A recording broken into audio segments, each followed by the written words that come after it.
Tony? Hey, Marty. Hi. I'm here at the Shack live with Tony DePhillips from Seattle, Washington.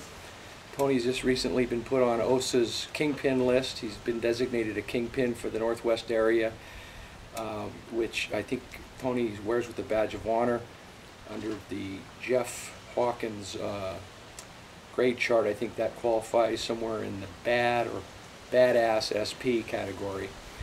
And Tony, I kind of like to go over, how it is that you got such exalted status from OSA. Being in a similar status in my region, the game is that they put all their resources into trying to dead agent him, discredit him, and it becomes a cardinal sin to simply speak to him. Different grades of SP, you can get away with talking to him, and then you can go do a PTS handling or something. But if they talk to you, that's it, right? I guess. I don't know. I don't have all the specifics, but I do have some friends that have told me about being harassed by the church into not talking to me, and a lot of them have kept their own code of honor in and kept their integrity in, and I guess after that they become persona non grata at the org. Right. And speaking of the org, one of the things that fascinates me about your story is that much like Mary Jo Levitt, you documented your split from the church from the very beginnings of it. And I've seen the documentation, and clearly you are a person that has applied themselves for years and years dedicatedly to the OT7 level of solo auditing. Mm-hmm. You were one of the highest, if not the highest donor to the ideal org for Seattle, somewhere in the neighborhood of 125,000. Yeah, one of the highest. One of the highest. Okay, but I mean that's not chopped liver. 125 grand. It's a lot of money for me. Yeah, well, it's a lot of money for anybody, I think. But it was interesting because tell us what happened on that. I mean, I got the impression that you simply raised a question about the sequence of about they were going about things with not just your money, but another potentially losing a few $100 grand of parishioner money because of some kind of arbitrary deadlines and that sort of thing. Yeah. Well, at one point, this was a while back, a few years ago, there was something about we being told that the mother church would not let us take a mortgage on the idle org. So we'd already put down quite a bit of money, and some of that money was mine on the earnest money for the building. And then the deadline was coming up where we had to, I guess, pay for the whole building, or there was some deadline. I don't remember the exact specifics of it. But it looked to me like there was a chance that we could potentially lose the earnest money. So, hey, just from my own responsible perspective as a public, I didn't want to lose that money, and we were being told that the church wasn't going to let us have a mortgage on it, so I was going to write a knowledge report up. So I called the ED to confirm my data on the report, and he said something to me like, if you just would stop complaining and help us more, we would be that much closer. And it kind of pissed me off because I'd already at that time donated about $35,000, I think, and I was doing, a decent amount to help out. So I told him, if I have to do whatever you want me to do to be your friend, then you can kiss my ass. And then I was recalled to flag on solo knots, and then I was badgered by one of the MAAs there on the meter looking for my crimes. And the crime was assumed because of? Because of my flap with the ED. You mean because you expressed a disagreement with him? Yeah. After having put 35 grand in. And I think there was also some concern for other people too, because you became sort of an opinion leader and helped other people to step up to the plate too, no? Yeah. I did regging for the building. I later I was one of the kind of like people up front regging the group for money, and I think on that night we did somewhere in the vicinity of 200 and something thousand, or some pretty decent amount. I did that several different times. In one night? Yeah, it was a big, but I wasn't, some of them were pre-reg, but I was up there and I was sort of running the board and all this. Is that similar to that thing we've seen on the internet where they do the whole, bring the guy up and he gives a thing and everybody jumps up and... Yeah. Yeah. Yeah, and I was talking to the group and then writing the numbers down on the board and Yeah. blah, blah, blah. How orchestrated was that?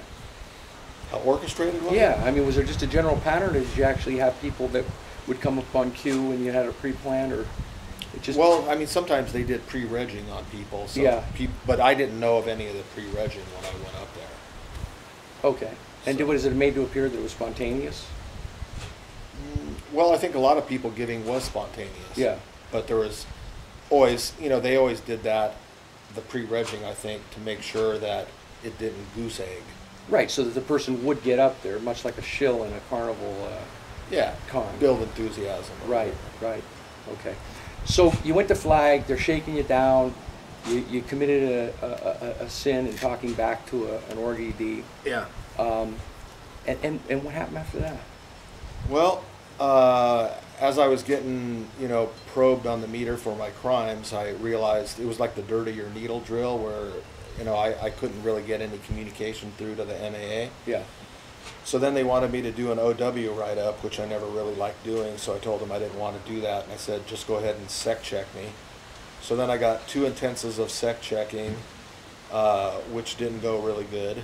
I mean, at the end of it, then I told them, this was just all spontaneously, I had to fly at my own expense to flag.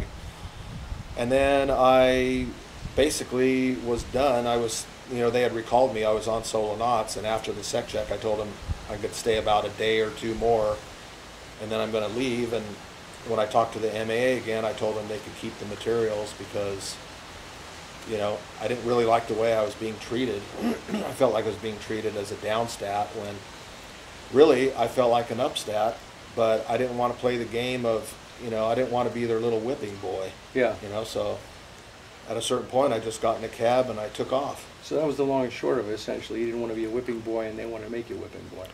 Yeah, I mean, my reality, the reason I got into Scientology was I wanted to, free my own mind and come to my own conclusions and make my own decisions. And the higher I went up the bridge, the more I felt Scientology was trying to manipulate me into being what they wanted me to be.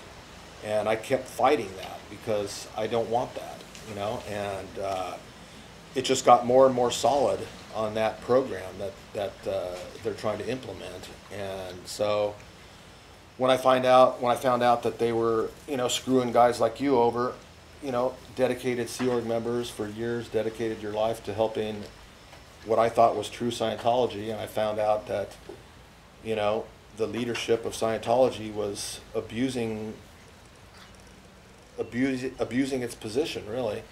I just decided I couldn't support it anymore, and I resigned. My wife and I resigned. And then shortly after that, we were sort of, some OSA people came to help us, which turned out to be totally phony. And then now I'm a SP. I'm the kingpin of the Pacific Northwest, and they're just trying to discredit me so other people won't listen to what I have to say. But it's not really about me. It's like people in Scientology are observing the outpoints, and Scientology now thinks they can, by labeling a few people suppressive, they can get people to believe there are no outpoints in the church, and that's just not going to happen until, they reform themselves, which looks very unlikely at this stage. I think their problems are just going to continue. Yeah, I'm with you 100%. I think that was a very live, recent, fresh example of what I contend is reverse Scientology or black Dianetics being run at the upper levels of the bridge. And I also know, all joking aside, that one of the reasons why Tony really is a threat is because he does make himself available. He does help people similarly situated. He's helped a number of people, and they reach out to him because they know who he is. He's been an opinion leader there, and I thank you for all the great work you do on that. Thanks. One thing I wanted to say too is I'm here at the Shack, which is an awesome laid-back place, and got some good auditing from Marty.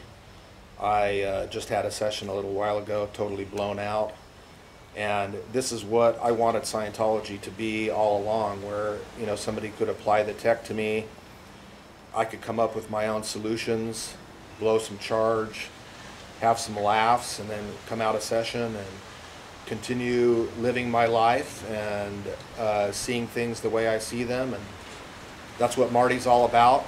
and Marty's a good man. He's an honest man. He's got a lot of courage, and people out there that are supporting him, you know, I think you're right for doing so. I wore the ethics officer hat and the chaplain's hat in Scientology for many years, and I kind of, you know, I wanted to scope it out at first. I went to the Independence Party a while back, and I met these ex-Sea Org people, and they're good people for the most part. You know, you always have a few rotten apples here or there, but, you know, I totally vouch for Marty. I mean, he can apply the tech, and I'm VGI's, and I appreciate the help. You're welcome, and thank you for coming down. And I didn't expect a promotional video. That's not what this is intended to be, but I appreciate that. And the feeling's mutual about what you do up in Seattle, and it's great to have you there, your stable terminal. And it's been great having you grace our premises. Thanks. I'll be back. Thank you.